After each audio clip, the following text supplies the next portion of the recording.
কিন্তু শুধু একটাই অনুশোচনা রয়ে গেল, শুধু একটাই অনুশোচনা।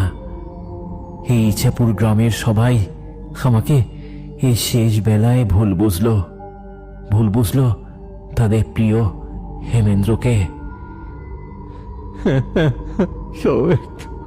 একটু তুমি একটু শান্ত হও। ভগবান, ভগবান, তুমি ছোট কর্তাকে ঠিক করে দাও ভগবান।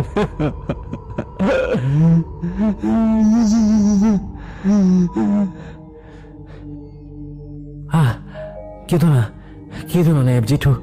হ্যাঁ, এখন আমাকে শান্তিতে যেতে দাও জেঠু, শান্তিতে চির ঘুমাতে দাও। এই কটা কথা বলেই চোখ দুটো বন্ধ করল ছোট জমিদার বাবু হেমেন্দ্র নারায়ণ চৌধুরী।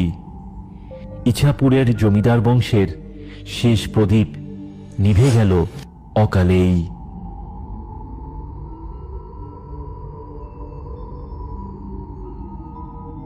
নবাব মশাই বসে পড়লেন মেঝেতে,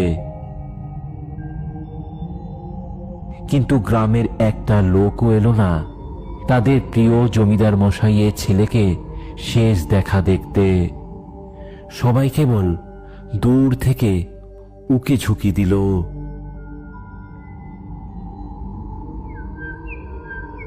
এরপর দেখতে দেখতে আরো একটা বছর কেটে গেল। বছর ঘুরে আবার শীত পড়েছে ইছাপুর গায়ে। ডিসেম্বর মাস, বড়দিন আসতে আর মাত্র একদিন বাকি। ইছাপুর গ্রামের অধিবাসী পরাণ মণ্ডলের ছেলে শুভ ওর বাবাকে ডেকে বলল, বাবা, কালকে তো বড়দিন, কেক কিনে দেবে না আমায়? বাবা, আমাদের গ্রামে তো কোনো কেকের দোকান নাই, তা কোথা থেকে তোমাকে কেক কিনে দেবো বলো? আমি ওইসব কিছু জানি না বাবা, আমাকে কেক কিনে দিতেই হবে। ছোট জমিদার কাকু কত ভালো ভালো কেক দিত আমাকে আর গ্রামের সকল বাচ্চাদের। আচ্ছা বাবা, ছোট জমিদার কাকু কোথায় গেছে গো? আমার বন্ধু টাবলু, কনসা, পটলা সবাই বলে উনি নাকি আর কোনোদিন ফিরবে না। কোথায় হারিয়ে গেছে? পরাণ জমিদার বাবুর ছেলের কথা শুনে বেশ বিরক্ত হয়, সাথে খানিকটা রেগেও যায়। তাও যতটা পারে ছেলের সামনে নিজেকে শান্ত করে নেওয়ার চেষ্টা করে বলে, ওই ওই ওই ছোট জমিদার বাবু এই গ্রাম ছেড়ে চলে গেছে, আর আসবে না, কোনোদিন আসবে না। আর ওর কেকের কথা বলছিস, মনে নেই ওই কেক খেয়ে সবার কি অবস্থা হয়েছিল তোদের? আবার ওটাই খেতে চাইছিস? শরীর খারাপ সে তো হয়েছিল একটু, কিন্তু কি দারুণ খেতে ছিল ওই কেকটা। আগে তো আমরা কেকের নামই জানতাম না। ছেলের কথা শুনে পরাণ বিড়বিড় করে বলে, জানতো না তো ভালোই ছিল। এখন এই আপদ জমিদারের ছেলেটা এই বাচ্চাগুলিকে কেকের লোভ দেখিয়ে যত সব ঝামেলা করেছে। হ্যাঁ, ও বাবা, এনে দাও না কেক, এনে দাও না বাবা। আরে বাবা, বারবার এক কথা বলে এখন আমার মাথা খারাপ করিস না তো।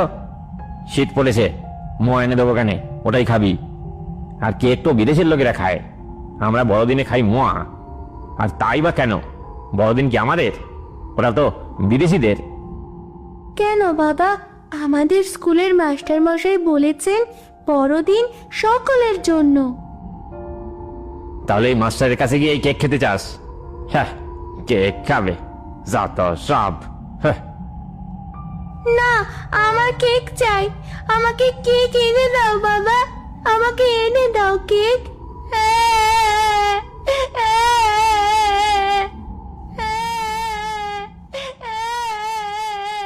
পরাণ এরপর শুভকে এক ধমক দেয়।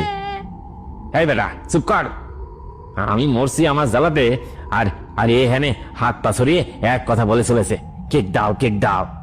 আর একবার ওই কেকের নাম শুনলে তোর সরিয়ে গাল লাল করে দেবো আমি, এই বলে দিলুম। হ্যাঁ, যা চুপ করে থাক। বাবার কাছে অমন বকা খেয়ে শুভ কেঁদে ফেলে।